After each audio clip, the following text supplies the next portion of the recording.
তুমি এখনো নামাজ পড়ো না, এখনো তুমি মসজিদে ঢুকতে পারো নাই।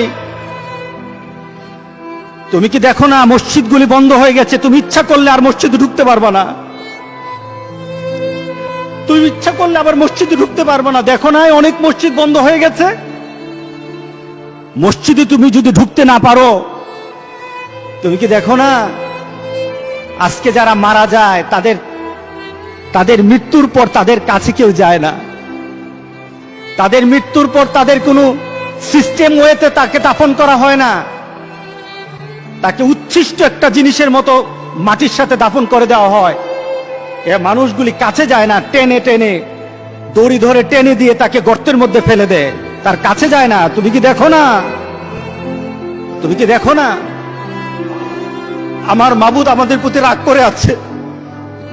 আমাদের মাবুদ আমাদের প্রতি রাগ করে আছে।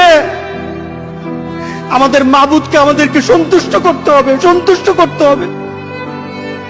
যিনি গজব দিয়েছেন উনি আমাদেরকে বাঁচাবেন। আমরা আমাদের মাবুদকে রাজি করতে হবে।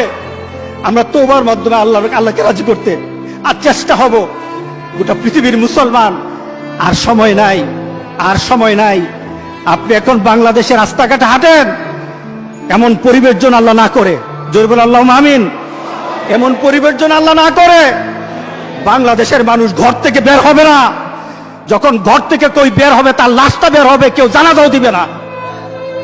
এমন হয়ে যাবে যদি আল্লাহকে সন্তুষ্ট না করতে পারেন, এমন হয়ে যাবে। সুতরাং আমরা আল্লাহর কাছে প্রাণ বলে আজকে কাঁদি।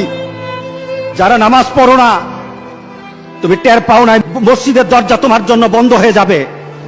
তুমি মনে রেখে দিও, মসজিদের সাথে তোমার সম্পর্ক তোমার হয় নাই, তুমি জান্নাতের দরজাও তুমি খুলতে পারবা না। তুমি এখনো বেনামাজি, এখনো সকালবেলা তুমি ঘুমাও, এখনো তুমি আল্লাহকে ভুলে আছো, এখনো তোমার কাছে তওবার কথা তোমার চিন্তাতে আসে নাই। তুমি অনেক কিছু হতে পারো, তুমি মুসলমানের কাতারে থাকবা না।